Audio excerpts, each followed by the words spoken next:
done stepped in the game? At point blank range, who done stepped in the game? At point blank range, who done stepped in the game? Stepped in the game, stepped in the game.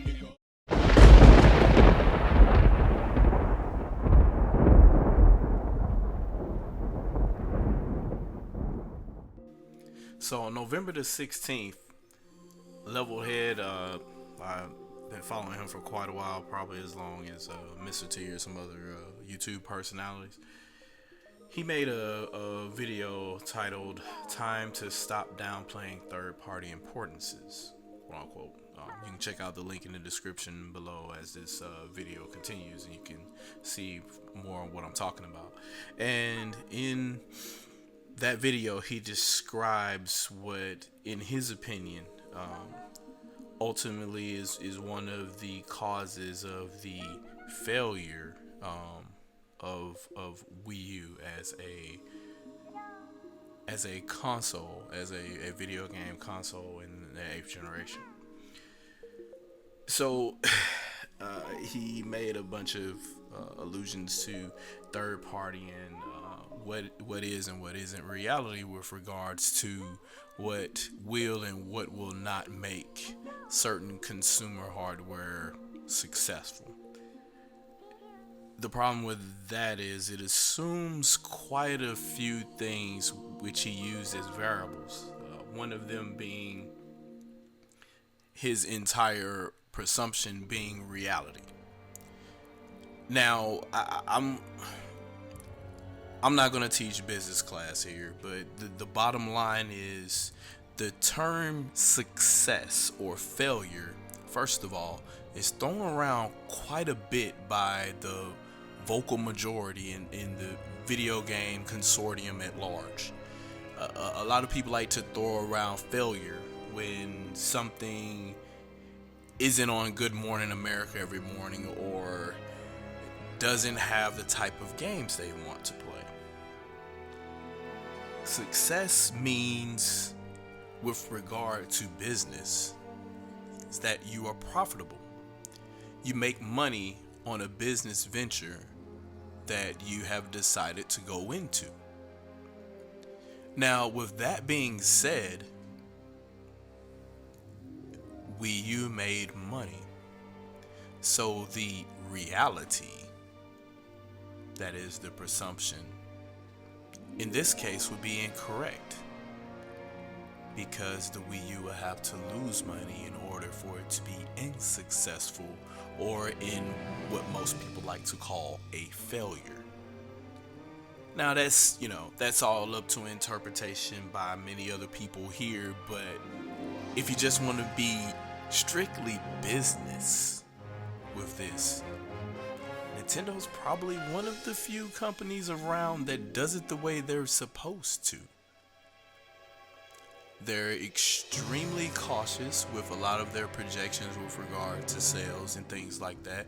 They launch hardware with reduced numbers with regard to demand or perceived demand, because everybody that gives a thumbs up on YouTube isn't necessarily a potential buyer.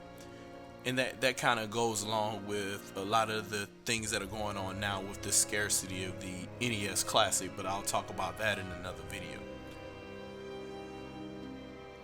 So he mentioned that the lack of third party was a crucial or one of the contributing factors to the downfall of the Wii U, which I already kind of mentioned wasn't a downfall at all, but just to humor the topic, if you will. Let's just go ahead and assume that was true. The lack of third party. Now, I don't know what Wii U you guys have been playing, but I've been playing mine since 2012, just like anybody else that stood in line to get one in 2012. And third-party games were around.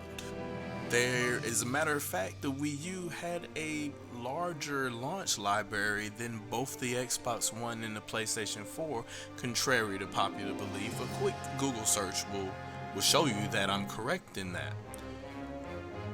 And what's so odd is that despite that being a fact, the press and media and vocal majority at large think that it's okay to just say Resogun is really good and that's a reason you should spend $400 for a PS4, even though there was nothing really worthwhile available other than that and maybe a couple of other also online titles that also existed on PS3, Steam, and 360. Third-party games were there at launch. They were there at the beginning, middle, and end of 2013, and only towards the middle of 2014 when Ubisoft and Activision decided to start backing out and announcing that they weren't going to produce other entries into their storied franchises, even though I think Assassin's Creed 4 still came out. But around 2014, that's about 2 years from now, that is when third parties quote unquote pulled out. And even then, that's the third parties most people I guess would care about. That doesn't necessarily mean third party went away altogether, because all you have to do is go click on a link on your Wii U whenever you turn it on, and it takes you directly to eShop, where there's a wealth of independent games that are available. And independent by default means not Nintendo, which means it's third party. But I know you want to say they don't count either. How many things are we going to not count to fit this narrative of zero third party for Wii U? I can't really. I know what the majority of these individuals, these vocal majorities, want to say, but there is no accurate way to say it without an entire list of caveats that directly contrast what it is they're trying to say. They're trying to say the games that I want to play, the third-party games that are interesting to me, decided to be not the version that I wanted or not appear at all on Nintendo hardware. But even then, what kind of lucid dream are you in? Because the Wii didn't have them and it was market leader. And the GameCube, if it did have them, they were still shunned and not talked about by the press at large. The only time a third-party game was talked about with regards to being on Nintendo hardware and was in the case that it was clearly the lead platform. Games like I'm trying to think of one. Obviously, one of them would be Phantasy Star Online, which was a clear. There were more effects going on in that game than the Xbox version, even though the Xbox version had voice chat. And Prince of Persia, pretty much you could tell the GameCube was the lead platform over Xbox, and obviously the PS2 had its own version as well. And those are the only two titles I can think of off the top of my head where anything positive was ever mentioned about a third-party game on Nintendo hardware with regards to multi-platform, with the exception of Resident Evil 4, and that too was a GameCube lead, like it was the lead platform. Then and only then, Nintendo having third parties and third parties choosing Nintendo hardware as the lead platform, that hasn't really occurred since 1996 when the N64 launched and everybody left Super Nintendo. So I guess the golden days of people thinking that they're going to be somewhat forced to program directly the way Nintendo wants them to program, or the way Nintendo programs their games, so they're just as good as Nintendo's on their own hardware, that's a lucid dream. That's not going to happen. The lack of third party was always there in the way that you see it. Literally, and I've heard a bunch of other people mention this in their opinions too, indie games are the new AA anyway. They're going to replace. They're going to be the filler B, A, and AA teams in between your AAA third-party releases. That launch period could be anywhere between 2 to 3 years before the project is complete, and you get to play something like No Man's Sky or insert Zelda game here or Horizon Zero Dawn. While you're waiting on those, you're playing those downloadable games on PlayStation Network that you didn't have. You know, like when the PlayStation 4 first came out, that's all people were playing because there was nothing else. So why is it okay for that to be the case in 2013, but it's not the case for anybody to play them for Wii U for the last year or so? I had no problem doing it, but apparently other people have problems doing it. But anyway, so the lack of third party there is no lack per se. Either it wasn't there the way that you wanted it to anyway, because they never were going to fully commit, or the third party in the literal sense will always be there, because Nintendo has never had a platform where they're the only developer for. Not even Virtual Boy.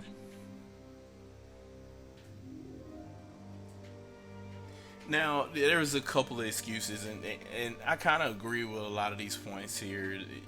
Talking about the types of games that didn't come to Wii U. First of all, a lot of those types of games were games that were never going to come to Wii U anyway, because those were business decisions that people like Bethesda and other companies, they were never going to come 100% anyway.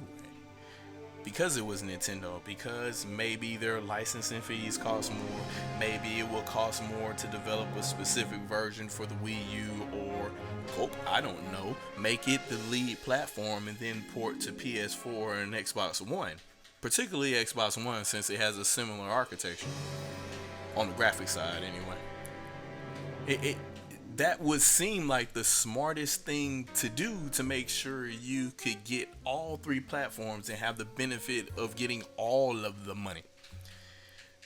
But for some reason, it seems like some decisions were made to where, regardless of how technically sound that sounds, we'll just come up with other excuses and just say it's not in our wheelhouse. But we can sure enough try to cram everything into those 32 megs of ES RAM, but we can't do the same thing for the eDRAM on Wii U. Go figure. You know, he's right with the other complaint saying, hey, they're not selling due to Nintendo fan base preferring Nintendo over third party, and that's the real crux of the argument there. There have been developers such as Epic Games going on record and saying when you develop for Nintendo hardware, you have to compete directly with Nintendo. That's kind of the unspoken reason why a lot of developers choose to shy away from the platform, because we see it. We see Mario Kart outselling 2 AAA third-party games in a single weekend. We see, the numbers of Smash Brothers Overtime, New Super Mario Brothers, those type of games, Wii Sports, those type of franchises, Nintendo is putting up like Call of Duty numbers on 4 platforms. And third parties don't know how to scratch that itch there. The problem is they will have to go all the way in just like Nintendo does and then reap the rewards. But instead they come in half-assed, cautious, a piece of a port here, piece of a port there, then blame it on the hardware or the fan base. When really, no, it was your shitty attempt at making a game on a platform that otherwise has nothing but exceptional titles from the first party. And that being said, it's not necessarily as vital as you think it is. Not for Nintendo platforms. Oh, it is exceptionally crucial for Sony to make sure they have third parties, especially for PlayStation 4, because the first party lineup leaves a lot to be desired. Now, on the other side, with Microsoft, who's actually trying to spin up their first party wheelhouse a little bit more, they still need to lean on third party a lot more than Nintendo does. So it's just kind of ironic to me that we complain the most about the best first party in the industry not having the one thing that the other platforms have, but those other platforms are lacking the crucial thing that Nintendo always has. Nintendo does not and never will need third party in any way, shape, or form. Somebody's always going to come forward to pay the licensing fee to get a part of the Nintendo audience. If it doesn't happen with major third parties, it's going to happen with indie. It's going to happen with smaller studios, and they'll move around and get to where they need to be. That simple. Nintendo Switch pretty much garnered the hearts and minds of the people that scoffed the Wii U while being the same damn product. The only difference is you can take the Wii U gamepad outside. It looks a little bit more sleek. And the commercial that debuted a couple of weeks back showed a bunch of adults in it. And the Skyrim. And for those not knowing, NBA 2K also launched with the Wii U. So everything that was seen in that video were the same type of games that were pimped on Wii U. As a matter of fact, the Wii U had a better launch lineup. Ninja Gaiden, Darksiders, all those games, all those third-party games that otherwise would never be on Wii due to the excuses of architecture. Lord forbid they actually develop for 480p.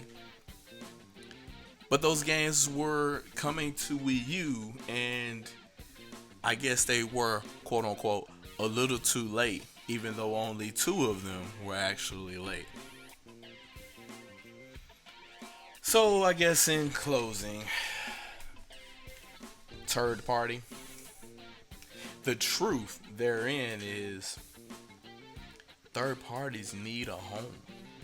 That home is Sony and Microsoft, and they'll do whatever they can to keep them there. Nintendo won't, and they won't because they don't have to. You can play third party anywhere. Steam, Xbox, your iPhone, PlayStation, everywhere but Nintendo, in any flavor that you want. And it doesn't matter what type of hardware it has or whatever, because if it's not Nintendo, they will shoehorn it onto an iPhone just as if nothing was ever wrong. But they have to do that because they're not putting out first party like Nintendo is. Do you play games to have fun or to impress other people?